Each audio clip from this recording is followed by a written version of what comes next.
You ask Tiger to solve. This deals with linear equations with one unknown. The final result is a equals 2. Let's solve it step by step. Simplify the expression. Expand the parentheses. Simplify the arithmetic.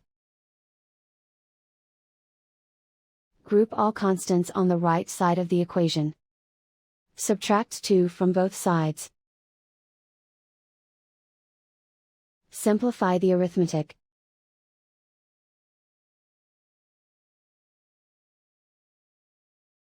Isolate the a.